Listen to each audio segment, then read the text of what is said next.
Hi friends, welcome to Kavitha's kitchen. இன்றைக்கி நம்ம கிச்சனில் நியூ இயர் ஸ்பெஷலாக கேரமல் சேமியா பாயசம் தான் செய்ய போகிறோம். அதுக்கு ஃபஸ்ட்டு நான் ஒரு ஃப்ரை பேனில் ஒரு 3-4 டீஸ்பூன் நெய் சேர்த்துட்டு உலர் திராட்சை மற்றும் முந்திரி பருப்பை ரோஸ்ட் பண்ணி எடுத்துக்கலாம்.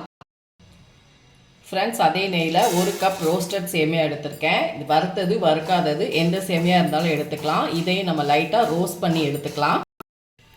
ஒரு ஃப்ரை பேனில் 1/2 கப் அளவுக்கு நான் சுகர் எடுத்திருக்கேன். இதை நம்ம கேரமலைஸ் பண்ணணும். அடுப்பை லோ ஃப்ளேமில் வச்சுட்டு இதே கைவிடாமல் நீங்கள் அப்படியே வறுத்து கொடுத்துட்டே இருந்தீங்கன்னா நமக்கு ஒரு ஹனி கலர் வரணும். அந்த அளவுக்கு நம்ம கைவிடாமல் இது பண்ணிக்கணும். பாத்திரம் மட்டும் கொஞ்சம் அடிகனமான பாத்திரம் எடுத்துக்கோங்க. இப்போ பாருங்கள், நமக்கு சர்க்கரை முழுவதுமாக நல்லா மெல்ட் ஆகுது. இன்னும் நமக்கு கலர் சேஞ்ச் ஆகணும். இப்போ உங்களுக்கு பார்க்கும் பொழுதே தெரியும், நல்லா ஹனி கலரில் மாறிடுச்சு. இந்த ஸ்டேஜில் ஒரு 1/2 கப் நான் ஹாட் வாட்டர் சேர்த்துக்க போகிறேன். ஃப்ரெண்ட்ஸ், நான் ஒரு 1/2 லிட்டர் பால் காய்ச்சின பாலை நான் பேனில் ஊற்றிருக்கேன். இது ஆல்ரெடி நல்லா காய்ச்சின பால் தான். நமக்கு இது லைட்டாக சூடானதும் நம்ம நெய்யில் வறுத்து வச்ச சேமியாவை உள்ளே சேர்த்துக்கலாம். ஃப்ரெண்ட்ஸ், சேமியா நமக்கு நல்லாவே வெந்துருச்சு. இப்போ நம்ம கேரமலைஸ் பண்ணி வச்சுருந்தோம் இல்லைங்களா, அதை உள்ளே சேர்த்துட்டு நல்லா மிக்ஸ் பண்ணிக்கலாம். அவ்வளோதான், சூப்பராக நமக்கு ரெடி ஆயிடுச்சு. சேமியா நல்லா கம்ப்ளீட்டாக வெந்ததுக்கப்புறம் தான் நீங்கள் அந்த கேரமலைஸ் சேர்க்கணும்.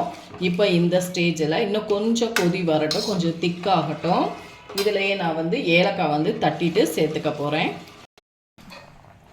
ஃப்ரெண்ட்ஸ், இப்போது நமக்கு சூப்பராக ரெடி ஆயிடுச்சு கேரமல் சேமியா பாயசம். அப்புறம் நம்ம வறுத்து வச்சோம் பாருங்கள், முந்திரி பருப்பு, உலர் திராட்சை, கூடவே ஒரு 3 ஏலக்காய் தட்டிட்டு சேர்த்துக்கிறேன்.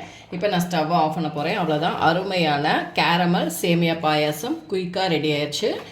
இப்போ இதை நம்ம ஒரு பவுலுக்கு மாற்றிக்கலாம்.